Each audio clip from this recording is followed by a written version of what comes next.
কি রে নিলয়, তোর কাছে কি গোস্ট ক্রিমিনাল বান্ডেলটা আছে না? হ্যাঁ আছে, তুই কি করবি? তাড়াতাড়ি তুই গোস্ট ক্রিমিনাল বান্ডেলটা পড়, আমি একটা ইউটিউবের জন্য ভিডিও বানাবো। ওকে দেখ, গোস্ট ক্রিমিনাল বান্ডেল পড়লাম। নিলয়, ভিডিও করতে তো আরেকটা গোস্ট কালার লাগবে। তুই একটা কাজ কর, তুই বট কালার নম্বরে কিক মার, আমি আরেকটা ইনভাইট দিতেছি। লল, তুই কারে কি দিতে বলস? ওর কাছে গোস্ট ক্রিমিনাল বান্ডেল থেকে অল বান্ডেল আছে। এ ভাই, এই তোর মাথা কি সমস্যা নাকি?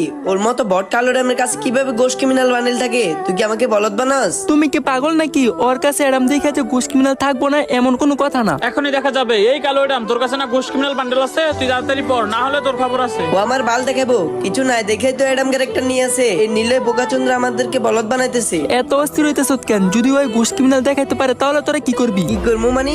এর মতো বট নুব কালো এডাম যদি গোস্ট ক্রিমিনাল বান্ডেল দেখাইতে পারে, তুই যাই বলস তাই করবো। যদি ওই গোস্ট ক্রিমিনাল দেখাইতে পারে তাহলে তোদের দুজন আইডি আমার কালামকে দিতে হবে। ওকে, আমরা রাজি। এই কালো এডাম, তোর কাছে না গোস্ট ক্রিমিনাল আছে? তাড়াতাড়ি দেখা। আর তোর বট কালো এডাম যদি গোস্ট ক্রিমিনাল বান্ডেল না দেখাতে পারে, তোদের দুজনে আইডি আমাদেরকে দিতে হইব। ওকে, চ্যালেঞ্জ অ্যাকসেপ্টেড। এখনই দেখাইতেছি। তারাই গাইস, এইটা আমার টিকটকের লাস্ট ভিডিও। কারণ গাইস, তোমরাই দেখো আমার আইডিটা একেবারেই ফিউজ হয়ে গেছে। ভিডিও আপলোড করলে এখন আর ভিউই আসে না। হয়তো এইটা আমার লাস্ট ভিডিও। তো ভালোবাসার মানুষগুলো, তোমরা যদি আমার ভিডিও পেতে চাও তাহলে এই ভিডিওতে যত পারো তত কপি লিংক করে দাও। আর যদি তোমাদের কপি লিংক আইডি আনফিউজ না হয়, আমি কসম করে বলতেছি এইটা আমার টিকটকের লাস্ট ভিডিও। অ্যাডাম, শো এর স্টার্ট।